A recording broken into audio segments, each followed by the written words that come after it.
Bonsoir à toutes et à tous et bienvenue sur Monaco Info. Nous sommes le mardi 8 mars et voici le sommaire. La Journée internationale des droits de la femme a cette année pour thème l'égalité des sexes pour un avenir durable.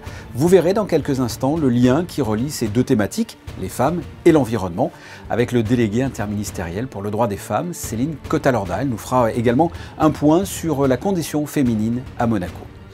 Depuis 2017, Monacotech, cet incubateur de start-up, apporte son soutien à la création de projets innovants. 6 nouvelles entités viennent d'intégrer la structure. Au mois de janvier, nous vous présenterons 2 d'entre elles. À l'approche des différentes courses automobiles dans Monaco, comme le e-Prix, le Grand Prix historique et bien sûr le Grand Prix de F1, eh bien une partie du circuit se refait faire une beauté. C'est ce que vous verrez dans un reportage. Et enfin, toujours à l'occasion de la Journée internationale des droits de la femme, la responsable du patrimoine de la SBM nous dressera le portrait d'une femme exceptionnelle à l'origine de la création de Monte-Carlo au XIXe siècle, Marie Blanc. Mais avant de développer ces titres, nous débutons ce journal avec un premier point sur l'actualité. 4 nouveaux ambassadeurs viennent d'être accrédités. Bonsoir Christinda. Bonsoir Fabien, bonsoir à tous. Effectivement, de nouveaux ambassadeurs pour l'Australie, la Hongrie, l'Égypte et l'Ukraine. Aujourd'hui, Isabelle Béraud-Amadei, le ministre des Relations extérieures et de la coopération, a reçu lors d'un déjeuner organisé à l'hôtel Hermitage les ambassadeurs Gillian Elizabeth Bird, Georges Hasbour-Lorraine, Ala Eldin Zakaria Youssef et Vadim Omelchenko. Ces diplomates avaient remis un peu plus tôt dans la matinée leur lettre de créance au prince souverain. Entre le conflit en Ukraine et la Journée internationale des droits de la femme, le Stars and Bars a organisé ce mardi une collecte, mais aussi un stand-up symbolique pour soutenir les femmes ukrainiennes. Intitulé Monaco Stand Together, cet événement consistait à rendre hommage aux femmes fortes et courageuses ukrainiennes, aux mamans qui tentent de fuir le pays avec leurs enfants, aux femmes qui prennent les armes pour défendre leur pays, aux grands-mères qui, malgré leur âge, tentent de protéger leur famille, à toutes ces femmes ukrainiennes qui font preuve d'abnégation, de force et, je vous le disais, de courage. De nombreuses femmes de Monaco qui travaillent ou qui vivent en principauté se sont donc rassemblées devant l'établissement pour les soutenir. Elles portaient symboliquement les couleurs du drapeau ukrainien, du jaune et du bleu, ou encore du orange, la couleur de Kate Powers, la fondatrice du Stars and Bars, décédée l'an passé et qui aurait soutenu cette cause, ou bien encore du violet, représentatif de la Journée internationale de la femme. Le gouvernement princier vient de communiquer les chiffres relatifs au dépistage avec un taux d'incidence en baisse. Effectivement, des chiffres qui sont arrêtés au dimanche 6 mars inclus. 3320 tests PCR antigéniques ont été réalisés sur des patients résidents et non résidents depuis le 28 février dernier, révélant un taux de positivité de 8,70%, soit un taux d'incidence de 422 contre 493 la semaine dernière. Merci Christinda. Le 8 mars est depuis 1975 la Journée internationale des droits de la femme. C'est l'occasion, de façon plutôt sympathique, de souhaiter une bonne fête à nos collègues féminines, des fois avec bon goût, parfois moins. Mais c'est surtout une journée pour faire un constat accablant. En France, tous les 3 jours, une femme meurt sous les coups de son conjoint. Autre exemple, le salaire mensuel net moyen des femmes en France était en 2019 de 16,8%, inférieur à celui des hommes. Vous comprendrez que cette journée symbolique est bien plus importante qu'elle n'y paraît. Avec nous ce soir, pour en savoir plus sur ce qui a été fait ce 8 mars à Monaco, et ce qui est fait même tout au long de l'année, la déléguée interministérielle pour le droit des femmes, Céline Cotalorda, bonsoir. Bonsoir Fabien. Le 8 mars est donc la Journée internationale des droits de la femme. À quoi sert une journée comme celle-là, très concrètement ? C'est une journée qui est encore et toujours nécessaire. Toujours nécessaire parce que c'est important de se remémorer les batailles et les droits acquis par les femmes, voir aussi quels sont les progrès réalisés en matière de droits.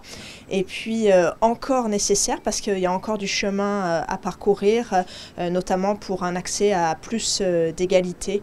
Et je voudrais d'ailleurs avoir aussi une pensée aujourd'hui pour toutes les femmes qui sont sur les zones de guerre et de conflit dans le monde, que ce soit en Ukraine ou ailleurs. Bien sûr, c'est extrêmement complexe.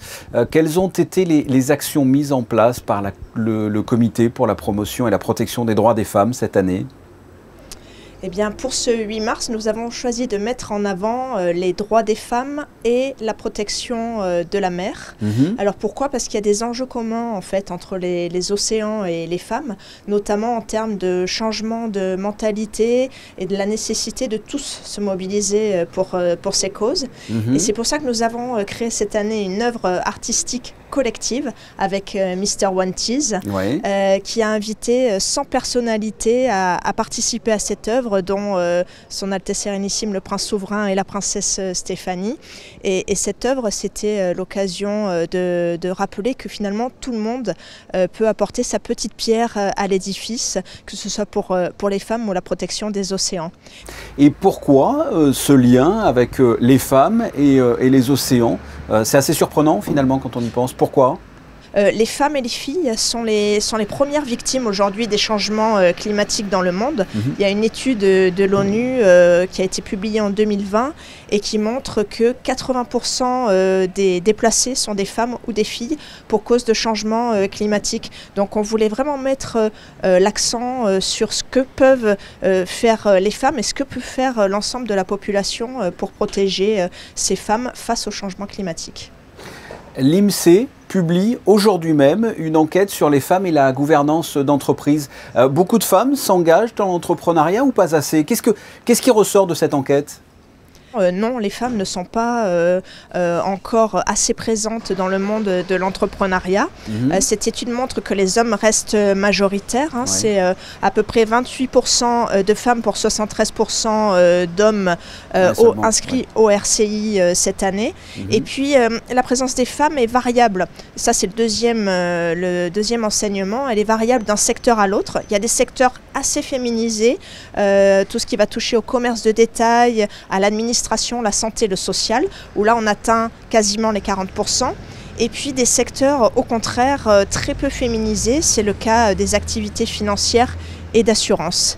Et le troisième constat qui ressort de cette étude, alors c'est une lueur d'espoir, c'est que sur toutes les créations d'entreprises en 2021, dans le secteur du commerce de détail, eh bien, une personne sur deux inscrite aujourd'hui est une femme. Est-ce que le droit des femmes est globalement respecté à Monaco selon vous ?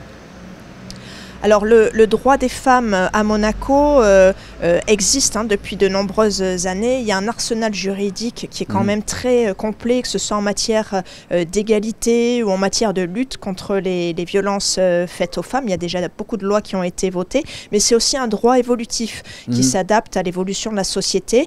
En 2021, par exemple, le Conseil national a voté une loi pour la requalification des agressions sexuelles et on a également un projet de loi à l'étude sur l'abrogation des dispositions obsolètes, tout ce qui est obsolète ou archaïque dans le droit monégasque.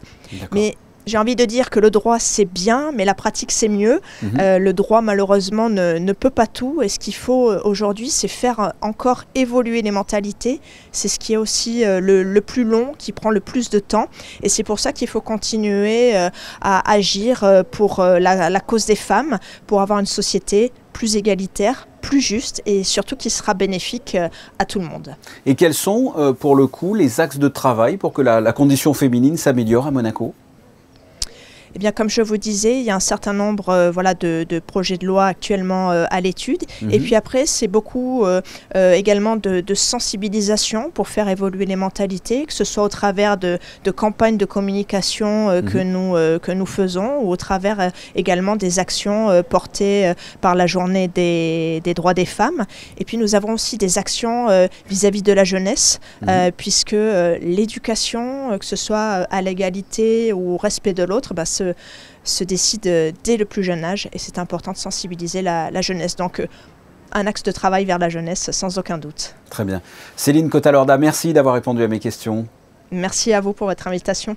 La Principauté, depuis 2017, apporte son soutien à la création de projets innovants par le biais de son incubateur de start-up Monacotech. 6 nouvelles entités viennent d'intégrer la structure au mois de janvier. Quels en sont les avantages ? Comment s'y développer? Alexandra Pani et Alexandra Marangoni sont allés à la rencontre de 2 de ces 6 nouvelles startups. Carlo, Youstock, Orbital Solutions, des noms qui vous sont sûrement familiers aujourd'hui. C'est ici que sont nées ces jeunes entreprises monégasques au sein de Monacotech. 6 petits nouveaux viennent tout juste d'intégrer le programme début janvier. L'incubateur et accélérateur de start-up a été fondé en 2017 et accueille actuellement 12 start-up. On leur a fait un programme de formation intensif, j'ai envie de dire, pendant 7 semaines, au terme duquel elles nous ont présenté leurs avancées. Ils ont eu l'occasion de remettre à plat leur business model, leur projet, pour pouvoir continuer le parcours chez Monacotech. 3 projets dans la medtech, 1 dans la greentech et 2 dans le digital. Un lieu pour développer son entreprise, mais aussi pour tisser son réseau. Jean-Nicolas Vincenti a créé en 2020 une application permettant de réduire le stock de produits de santé périmés. Monacotech permet à ces jeunes entrepreneurs de partager leur expérience et trouver des synergies. Ça m'a permis de bien structurer mon activité. Voilà. L'équipe Trimeds aussi dispose de bureaux, donc à côté de Coraliotech et Novatech Surgery, donc dans un espace de coworking.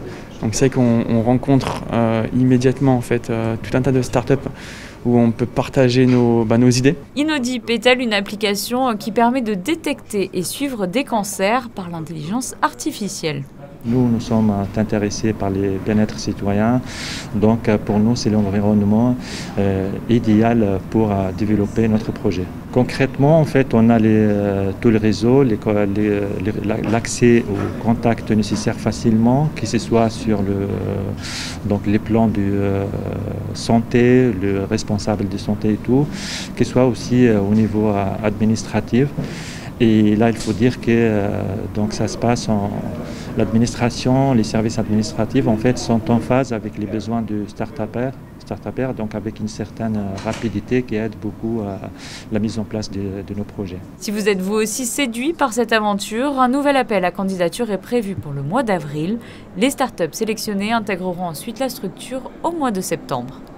Le printemps sera marqué par 3 compétitions automobiles dans les rues de Monaco. La première, le 30 avril, il s'agira du e-Prix.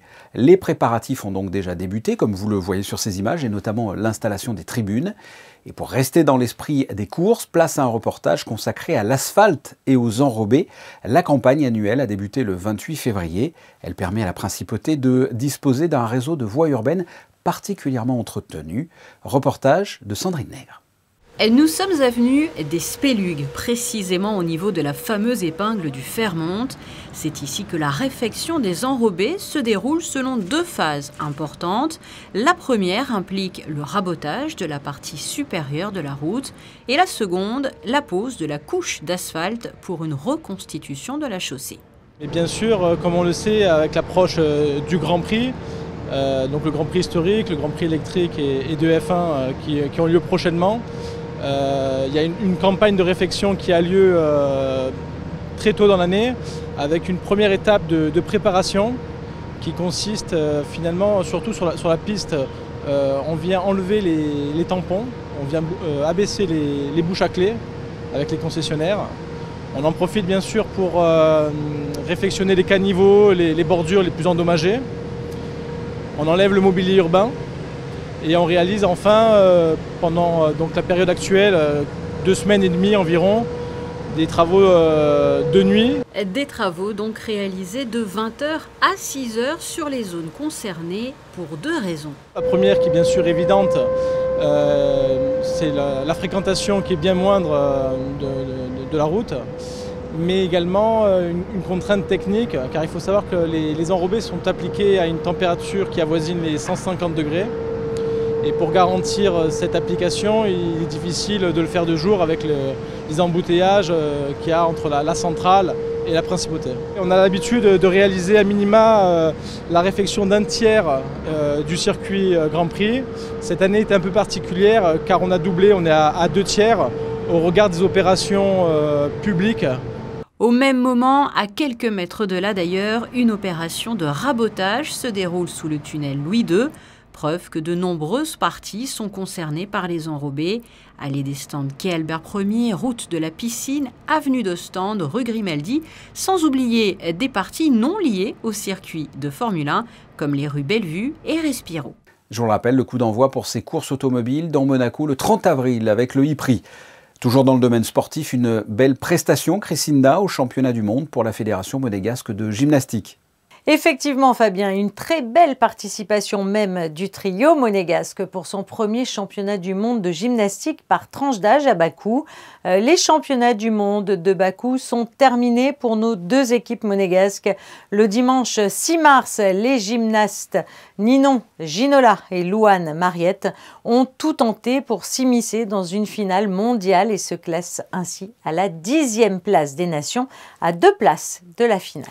À l'occasion de ce 8 mars, mettons à présent en lumière un équipage 100% féminin qui a représenté une association monégasque lors d'un rallye. La Woman and Man Aventura Cup est la première édition d'un rallye 4x4 à la fois féminin et mixte organisé dans les déserts de Sulatana d'Oman au départ de Muscat. Un rallye qui vient de s'achever et qui s'est déroulé durant le mois de février. Un duo féminin de Monaco y participait. L'équipage aux couleurs de la principauté courait pour l'association Monaco Liver Disorder, la seule association monégasque qui représente toutes les maladies rares du foie de l'enfant. Manal Faxel et Cindyeli Wade ont finalement remporté la seconde place dans la catégorie 100% féminine du rallye 4x4. L'Orchestre Philharmonique de Monte-Carlo a été élu orchestre de l'année par Radio Classique. Oui Fabien, la semaine dernière s'est tenue à Paris la cérémonie de remise des prix de la 3e édition des trophées Radio Classique. À cette occasion, le prix de l'orchestre de l'année a été remis à l'OPMC et à son chef Kazuki Yamada, un trophée qui récompense le travail réalisé par le directeur artistique et musical avec le concours bien sûr de tous les musiciens de l'OPMC. L'excellence toujours plus haute des concerts proposés a été mise en avant, un fait qui s'explique aussi grâce aux retransmissions de certains des concerts de l'OPMC sur Radio Classique qui voient ses audiences toujours plus élevées, que ce soit au niveau régional que national. Merci Christinda, on vous retrouve pour la météo. Le temps de recevoir notre deuxième invité. Nous avons parlé précédemment de la Journée internationale des droits de la femme avec Céline Cotalorda. Nous allons recevoir maintenant la responsable du patrimoine de la SBM pour vous présenter une femme d'exception qui a marqué la principauté, Marie Blanc. Nous sommes donc avec Charlotte Lubert. Bonsoir. Oui, bonsoir Fabien. Vous avez donné à l'occasion de la Journée de la femme 2 conférences sur Marie Blanc. Rappelez-nous qui était Madame Monte-Carlo, comme on l'appelait.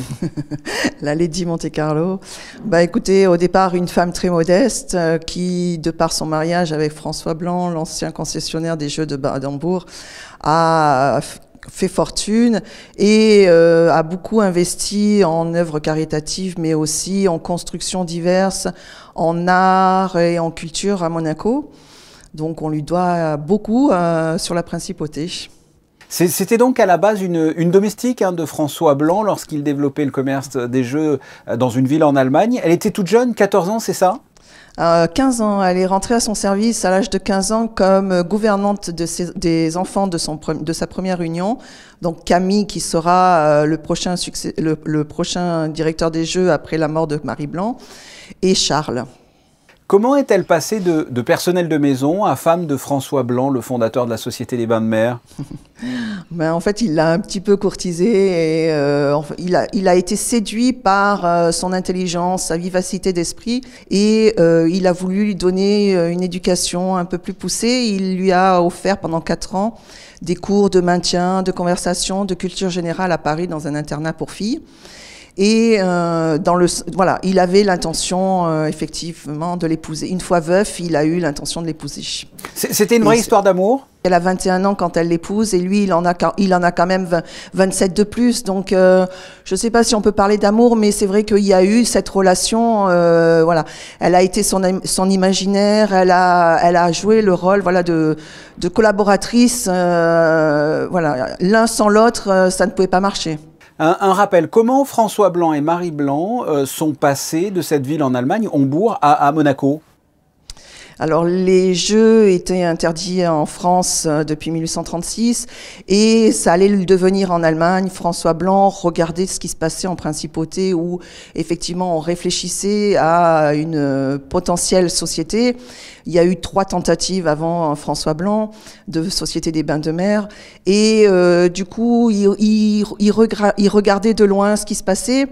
Et sa femme, Marie, l'a poussé à venir voir ce qui se passait réellement à Monaco. Elle pensait qu'il y avait un potentiel énorme qui pouvait être fait en principauté.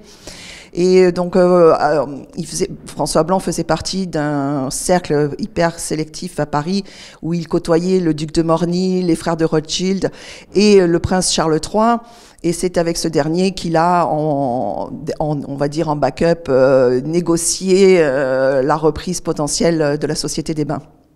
Quels étaient les traits de caractère de Marie Blanc? Alors, on va dire assez dépensière, mais dépensière dans le bon sens en fait, parce que finalement toutes ces actions, elle les a fait avec son cœur.